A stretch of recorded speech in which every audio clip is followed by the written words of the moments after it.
Michigan traveling to Penn State this weekend. Michigan's sitting there ranked very high, number 6. The spread you would think in that game would probably be Michigan -10, maybe. They're on the road.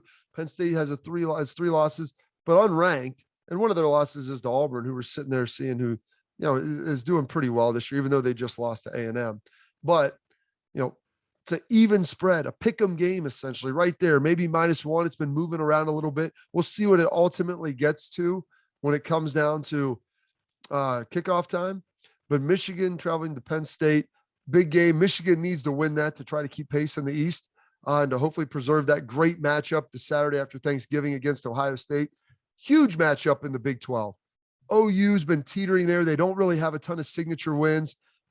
Caleb Williams, they look like they're playing better. This will be their first time to actually add some meat to their schedule.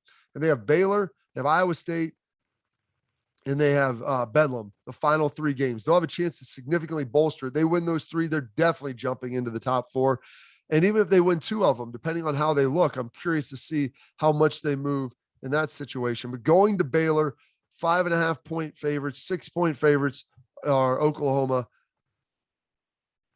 I think they win this game, but Baylor, I think, will give them a run for their money. I could see it being much, much tighter than the number, closer to a field goal game as they get through this, because Baylor is a very underrated football team this year, and they performed pretty well when they've needed to and looked good. So they've got them trending in the right direction, but that's a huge matchup in the Big 12. Biggest matchup I'm seeing in the SEC. You've got Georgia traveling to Tennessee. Georgia 3-touchdown favorite. Georgia hasn't given up more than 13 points. Most they've given up to any teams this year, South Carolina and Kentucky. I think this is the game where that number gets cracked. I think Georgia runs up and down the field. They have an offensive day, but with how that Tennessee Volunteer offense, they play with tempo. I saw what they did to Bama, even though Bama hasn't been as solid on defense this year. I saw what they did to Bama. Josh Heupel's got them rolling. I think they might be able to hang 3 scores on Georgia, something that nobody's done this year, but I think Tennessee will be able to do that. I don't know if they can stay inside the number. I think this could still be something that's 56, points scored by Georgia, maybe, 42, 45, somewhere in there. But I do think Tennessee is able to get 3 touchdowns. I think that tempo, that pace, some of the issues on Georgia's defense with players missing, I do think that will come up to maybe haunt them a little bit. And that tempo that Tennessee plays with, if they can start to develop a rhythm, I think they might be able to put together 3 good drives ending in touchdowns, 17 to 21 points. I like them to do that and be the highest scoring team, for whatever that's worth, against the Bulldogs this year.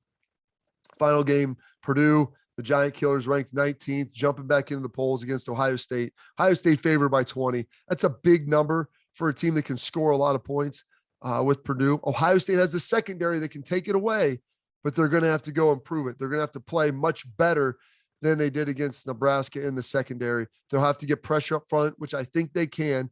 They have to control David Bell, their elite receiver. If he has over 150 yards, I know Ryan Day, Matt Barnes, Kerry Combs, they will be losing their minds because he is the player that stirs the drink for Purdue. He's really good. He's an elite receiver, and they have to slow him down. Double team him, whatever it takes. They don't have enough to beat you with the rest of it. And so I think that's probably the recipe for that. And so that kind of puts a bow on college football.